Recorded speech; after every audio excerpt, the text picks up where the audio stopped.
디모데후서 4장 19절부터 22절까지 말씀입니다. 브리스가와 아굴라와 및 오네시보로의 집에 문안하라.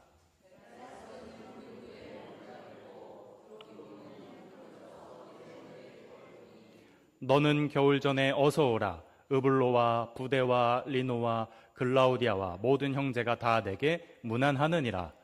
나는 주께서 내 심령에 함께 계시기를 바라노니 은혜가 너희와 함께 있을지어다. 아멘.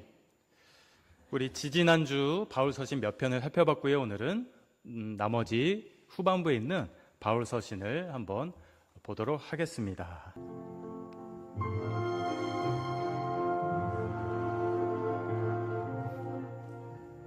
여기 쉬지 않고 성경을 기록하는 남자가 있습니다. 그의 이름은 사도 바울입니다. 고린도에 보내는 첫 번째 서신 이후 교회의 소란한 소식을 듣고 두 번째 서신을 보내게 됩니다. 바울은 고린도 교회의 문제를 듣고 디도를 고린도에 보냈고 디도로부터 고린도인들의 마음이 바로잡혔다는 소식을 들었습니다. 고린도에 도착한 바울은 기원 후 57년경 다이아몬드와도 같은 성경을 기록하게 되는데요. 그것이 바로 로마서입니다. 올바른 복음과 구원에 대해 알려주기 위해 로마서를 기록한 것입니다. 사복음서가 예수 그리스도의 말씀과 사역을 보여주고 있는 반면에 로마서는 그리스도의 십자가 죽음의 중요성을 가장 체계적으로 또 교리적으로 기록하고 있습니다. 바울의 3차 전도 여행 후 로마에서 가택 연금 상태에 있을 때 4통의 서신서를 기록하게 되는데요. 에베소서, 빌립보서, 골로새서, 빌레몬서, 4권 중에 앞에 3권은 특정 지역의 교회에게 보낸 서신서이고 빌레몬이라는 개인에게 보낸 서신서도 있습니다. 에베소서, 빌립보서, 골로새서, 빌레몬서 이 4편의 서신을 바로 옥중서신이라고 말합니다. 지도에서 제가 체크해 놓은 것처럼요. 주후 61년 전후에 바울은 3년 정도 사역했던 에베소 교회에 편지를 보냅니다. 로마의 가택연금 중인 바울은 교회가 그리스도의 몸임을 가르치며 성도로서 어떻게 살아야 할지 에베소서에서 가르쳐주고 있습니다. 그러던 어느 날 소아시아 골로새 지역에서 손님이 찾아옵니다. 에바브라 자신이 열심히 사역하던 골로새 교회의 소식을 갖고 로마에서 가택연금 중인 바울을 찾아옵니다. 에바브라는 골로새 교회의 여러 문제를 두고 걱정했는데요. 복음이 아닌 율법주의나 헬라 철학, 신비한 체험과 영지주의, 천사숭배 사상이 골로새 교회를 흔들고 있었기 때문입니다. 바울은 그리스도가 무엇보다 뛰어난 구원자이시며 하나님의 신성이 그리스도 안에 충만하게 거한다고 설명했습니다. 로마에서 바울은 또 한 사람의 형제를 만나게 되는데요. 그의 이름은 바로 노예 출신 오네시모입니다. 그림에서 조금 꾀죄죄하게 보이죠? 제가 좀 꾀죄죄하게 그렸습니다. 오네시모는 주인의 물건을 훔쳐 로마로 도망했던 형제입니다. 로마에서 바울을 만난 오네시모는 옥에 갇힌 바울의 아들처럼 여겨졌습니다. 바울은 주인 빌레몬에게 오네시모를 용서하라고 당부하는 서신서가 바로 빌레몬서입니다. 빌레몬서는 오늘날의 성도들 역시 반드시 용서받아야 하는 사람들이라는 교훈을 주고 있습니다. 우리들은 모두 오네시모와 같은 세상의 노예 신분이지만 예수님께서 자녀로 삼아주셨다는 의미를 갖고 있습니다. 한때는 스스로 의롭다게 여기던 바리새인 바울이 이제는 이방인 노예 출신 오네시모를 가리켜서 내가 나았다고 말하면서 과거에는 도망자, 죄인과도 같았던 우리의 삶이 이제는 그리스도 안에서 다시 태어날 수 있다고 말씀합니다. 바울이 노예의 주인 빌레몬 앞에서 해준 변호는 하나님 앞에서 우리를 대신해 화해를 이끌어 주신 그리스도의 모습과 비슷한 면을 보입니다. 자, 이제 바울의 동역자들에 대해서 나누어 봅니다. 오늘 여러분과 제가 읽은 성경에는요, 부부가 나옵니다. 그 부부의 이름이 바로 브리스길라와 아굴라입니다. 여러분, 이 부부가 그림에서 손에 무엇을 만들고 있죠? 천막, 장막입니다. 네. 그래서 아내 브리스길라 또는 브리스가가 이렇게 얘기하죠. 여보, 본사보다 여기가 천막 사업 더 잘 되네. 재정을 채워주시니 선거적인 목적으로 바울과 함께 공유하고 싶네 그려. 이달리아에서 허둥지둥 나올 땐 바울 사도님과 인연이 될 줄 몰랐어. 그러게 말이오. 하나님이 사람과의 만남을 통해 일하시나 봐. 부부가 이렇게 말했다고 합니다. 이 부부는 천막 제조 중소기업을 하고 있었어요. 여러분에게는 어떤 동역자가 있나요? 제가 한번 여쭤봅니다.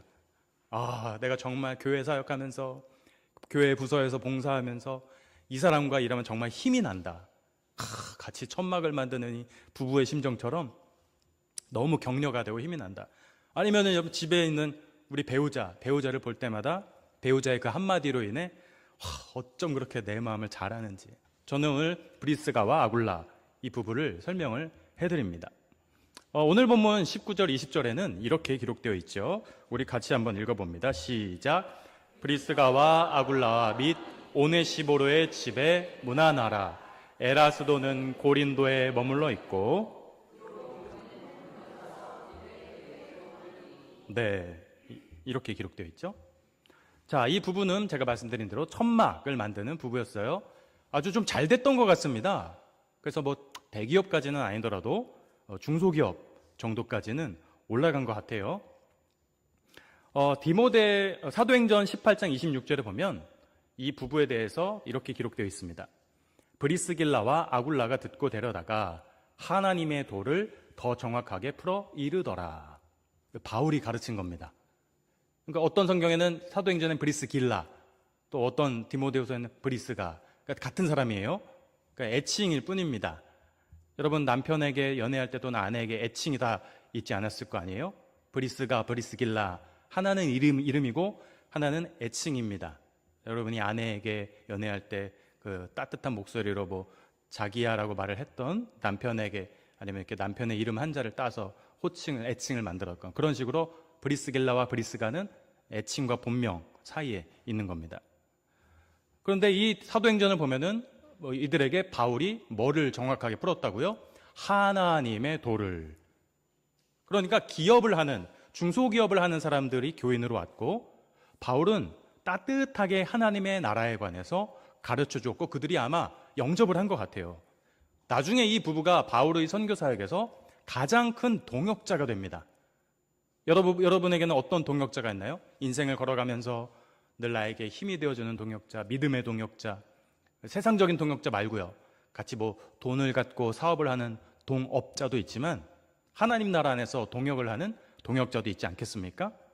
바울의 설교를 듣고 브리스길라 부부가 믿었고, 그리고 바울에게 든든한 재정적인 그리고 또 중보기도의 후원자가 됐다는 거죠. 근데 이 원래 유대인 출신인데, 유대인 출신인 이 부부가 옮겨 다닙니다. 이사 다닙니다.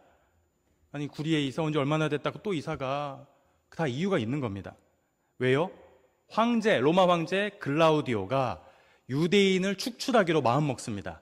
그러면 그 지역에 있던 유대인들은 불안해할 거 아닙니까? 나치 히틀러 때에도 많은 유대인들이 축출당했지 않습니까? 그래서 이 부부가 고린도 본사를 떠나 에베소에 이사가고, 이사간 그 과정을 통해 에베소에 지사를 세우고, 또 다시 로마로, 황제의 그 칙령이 줄어들고 황제가 사망하자 다시 로마로, 본사로 돌아가게 됩니다. 그거에 대해서 사도행전 18장 2절 하반절에는 이렇게 기록하고 있습니다. 같이 한번 읽어봅니다. 시작. 글라우디오가 모든 유대인을 명하여 로마에서 떠나라 한 고로 새로 온지라. 네, 이렇게. 그죠? 황제 이름 나오지 않습니까? 로마 글라우디오. 브리스길라와 부부가 이달리아, 그러니까 이탈리아 쪽에서부터 뭐 에베소로, 고린도로, 고린도에서 에베소로, 나중에 다시 로마로 계속 이사 다녔는데, 부부에게는 힘든 기억이었지만 자녀들도 부모 따라 이사 다니는 게 얼마나 힘들겠습니까? 이사를 다닐 때마다 가정에게는 조금 힘든 추억이었지만, 그러나 그 힘든 과정이 돌아보니 이사를 감으로 말미암아 그곳에 지사가 세워졌던, 에베소로 이사 갔더니 에베소에 천막 지사가 세워지고 거기서 새롭게 법인을 내고, 그런 바람에 바울을 만나게 되고, 그리고 사업도 굉장히 잘 되었습니다. 그렇게 파견 근무를 부부가 직접 다니면서 이렇게 동역자를 만나게 되는 거죠. 여러분들도 뭐 본의 아니게 이사를 다니거나 여기저기 뭐 사업체나 거주지를 옮길 경우가 있잖아요. 여러분 너무 걱정하지 마십시오. 하나님의 계획 가운데 있다면 그 이주를 통해서 반드시 역사를 경험하게 됩니다. 그 다음에 20절 보면요, 또 인물들이 나오죠. 19절에 오네시보로는 조금 수수께끼의 인물입니다. 아마 디모데 후서 1장 16절에 보면 바울이 그가 나를 자주 격려해 주고 라고 기록한 걸 보면, 오네시보로는 정확하게 자세하게 성경에는 안 나와 있지만 굉장히 바울의 감옥 생활을 부끄러워하지 않고 적극적으로 면회도 와서 격려해 주고, 전화해서 다음 주에 면회 갑니다, 뭐 드시고 싶은 거 있으세요? 여기서는 식사가 너무 안 좋습니다, 아주 간식 빵이나 어떤 크림빵 같은 거 좀 사와 주십시오 하면은 오네시보로가 면회 갈 때 그 바울의 옥중 서신 쓸 때 격려해 주고 이랬던 것 같습니다. 그러니까 이 디모데후서 1장의 기록처럼 격려의 사람이 바로 오네시모로였던 것 같아요. 왜 이렇게 사랑합니까? 주 안에서 만난 동역자이니까. 여러분, 동역자 관계에서 가장 중요한 것이 사랑 아닙니까? 면회 가고 싶고, 가족이 아들이 군대 가면 면회 날만 기다리고, 애인이 군대 가면 면회 날만 기다리고, 물론 가끔 고무신 거꾸로 신는 경우도 있다고 하지만 보고 싶은 겁니다. 사랑하니까. 여러분, 그리스도 안에서 더욱 사랑하십시오. 주님이 교회를 사랑하셨듯이 여러분 서로를 사랑하시고 성도들끼리 사랑하셔야 되고, 또 가족을, 부부를 더 사랑하셔야 됩니다. 21절을 보겠습니다. 너는 겨울 전에 어서 오라. 으블로와 부데와 리노와 글라우디아와 모든 형제가 다 내게 문안하느니라. 여기도 이제 그 영어 성경에 보면 으플로스, 푸텐스, 리노스, 글라우디아스 뭐 이렇게 나왔어요. 이름이 스로 계속 끝나죠. 그러니까 아마 이탈리아 근처에 있었던 라틴식의 이름을 가진 걸 보면 이 사람들은 정말 라틴 문화권에서 바울과 친하게 지냈던 사람들인가 보다. 더 이상 다른 정보는 모릅니다. 으플로스, 뭐 리노스 이런 사람들. 그 이름을 통해서 그냥 힌트만 얻을 뿐이에요. 우리가 축구 선수들 이름을 들으면은 이름 끝에 손으로 끝나는 이름을 딱 들으면 우리가 이 사람은 스벤손, 에릭손, 요한손 이렇게 끝나는 이름은 다 덴마크나 스웨덴 쪽 사람 아닙니까? 그런 것처럼 으플로스, 푸텐스, 리노스, 그러니까 그쪽 문화권 사람들이랑 바울이 굉장히 친하게 지냈던 것 같습니다. 22절 봅니다. 나는 주께서 내 심령에 함께 계시기를 바라노니 은혜가 너희와 함께 있을지어다. 이렇게 문안하고 마무리합니다. 목자가 양들을 축복합니다. 어떻게요? 나는 주께서 여러분의 심령에 함께 계시기를 바랍니다. 그리고 은혜가 여러분과 함께 있기를 바랍니다. 이렇게 목자가 축복합니다. 자, 오늘 바울의 동역자 부부를 한번 살펴봤습니다. 바로 아내인 브리스길라와 남편인 아굴라. 근데 뭐 그렇지 않습니까? 우리가 이 부부를 말할 때 왜 남편 먼저 얘기 안 하고 브리스길라 아내 먼저 얘기하지? 라고 이제 질문이 들 수도 있겠지만요. 우리 교회 내에서 아무래도 여자 성도님이나 권사님들이 더 적극적으로 봉사하시고 더 적극적으로 여성들이 교회를 세워가는 데 있어서 많은 일을 감당했기 때문에 아마 바울은 자기도 모르게 아내 집사님 먼저 이렇게 서신서에서 기록한 게 아닐까 이렇게 생각을 할 수 있습니다. 여러분들 제가 이제 부를 때 여러분들 딱 여자 성도님들 딱 보면 남편보다도 뭐 김 집사님, 아무개 권사님, 뭐 김 권사님, 이 권사님, 그 다음에 남편을 딱 떠올리듯이, 물론 이제 남편들이 더 적극적으로 교회 섬기시는 분들도 있지만 아마 이 바울의 초대교회가 세워지는 그 과정에 있어서 그 당시에도 오늘날과 비슷하게 여성들의 역할이 굉장히 컸던 것 같아요.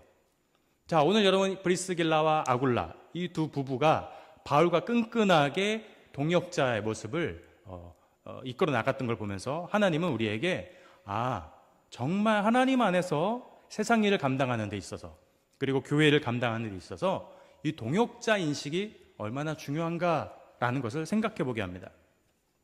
아내도 물론 적극적인 위치에 있었고 교회 내 적극적인 위치에 있었고 이 남편도 아내를 적극적으로 도와 천막을 만들면서 하나님이 사랑과의 만남을 통해 일하시는가 보요, 이렇게 얘기하기도 하고, 이런 모습을 보면서 우리가 바울이 얼마나 그 동역자를 사랑했는지 생각을 해보게 됩니다. 오죽 사랑했으면 바울의 서신서인 로마서 16장에서 이렇게 생각하지 않았겠습니까? 로마서 16장 4절에 보면 자기 목이라도 내놓았나니, 바울이 씁니다. 누구를 향해요? 브리스길라와 아굴라 부부를 향해, 이 부부는 교회를 섬기는데 자기 목이라도 내놓았다. 이게 무슨 말입니까? 이탈리아에서 황제에게 핍박을 받아 축출당할 줄 알고 에베소로 지사를 옮기고 이사를 가고, 그러니까 진짜 이게 목 잘린다는 얘기가 아니라 그만큼 정부로부터 핍박받는 걸 두려워하지 않고 자기 목이라도, 즉 자기의 사업체가 흔들릴 걸 각오하고서라도 에베소로, 고린도로, 다시 로마로 지사를 옮겨다니면서 세웠다라는 것은 바울에게 큰 감동이 된 거예요. 그래서 로마서 16장에서 자기 목이라도 내놓을 정도로 열심히 하나님 나라를 섬겼다. 자기 목이라는 그 은유, 상징, 자기들의 사업체가 정권에 의해 흔들릴지라도 그거를 각오하고서라도 하나님 나라 앞에 내놓을 정도로 바울의 사역과 하나님의 교회를 세우는데 굉장히 적극적이었다라는 겁니다. 여러분, 말씀을 좀 정리를 해봅니다. 이 부부는 하나님 나라를 사랑했습니다. 그리고 바울은 성도를 사랑했습니다. 브리스길라와 아굴라는 서로 주 안에서 사랑하는 부부 동역자였어요. 부부끼리 동역자였을 뿐만 아니라 하나님 나라에 있어서 바울과도 동역자였습니다. 물론 이제 부부가 오래 살면은 그 사랑만으로는 안 된다고 하지 않습니까? 의리로 산다고 하지 않습니까? 너랑 나랑 이제 전우다. 전우처럼 끝까지 가는 거다. 그러나 그 전우회를 뛰어넘는 부부간의 그 사랑, 그 천막 만드는 중소기업 제조업으로 생계를 문제없이 이끌어 나가기도 했으면서도, 그리고 또 그 재정의 일부를 바울 사도와 교회에게 드림으로써 교회가 세워지는데 굉장히 도움을 주었던 브리스길라와 아굴라의 이 천막 사업, 그리고 바울의 동역자. 저는 여러분들이 삶 가운데 부부끼리 먼저 동역의 관계가 되기를 바라고요. 그리고 주님이 교회를 사랑했듯이, 또 교회가 주님을 머리로 삼았듯이 여러분들 순모임 가운데, 가족들 가운데, 그리고 여러분이 남편을 보며, 남편이 아내를 보며, 이 사람은 내 뼈 중에 뼈구나. 많이 부족하지만, 때로 내 마음에 안 드는 부분이 있지만, 연약하지만 하나님은 이 사람을 위해서 십자가에 죽으셨구나. 내가 한 번 더 사랑해야 되겠다. 이런 마음을 가졌으면 좋겠습니다. 성도가 성도에게 사랑의 마음을 품고, 집사님이 권사님에게, 권사님이 집사님에게, 장로님들이 성도님들에게, 성도들이 교회를 향해서 정말 또 목자와 양 사이에 큰 사랑이 넘쳐서 막 교회만 오면 힘이 나고 사랑이 넘치고, 사랑합니다 예수님, 사랑합니다 아주마니요, 사랑합니다 집사님, 주 안에서 사랑합니다 권사님, 이런 식으로 사랑이 넘치는 여러분의 삶이 되기를 바랍니다.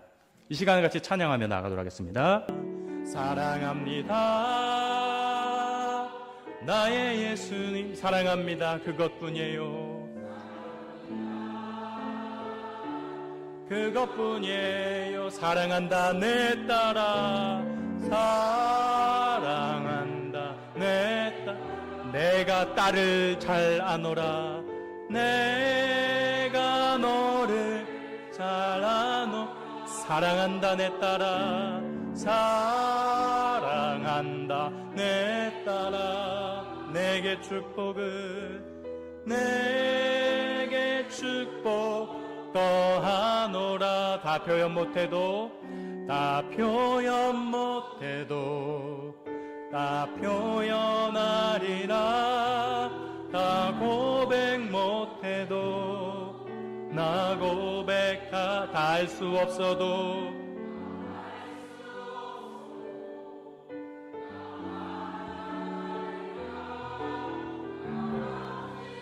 나 닮아가리라. 나 닮아가리라. 한 번 더 나 표현, 나 표현 못해도, 나 표현하리라. 다 고백 못해도, 아멘. 고백하리라. 다 알 수 없어도, 다 알아가리라. 다 나 닮지 못해도 나 닮아가리라. 그 사랑 얼마나 아름다운지. 아멘. 그 사랑 얼마나 날 부욕해 하는지.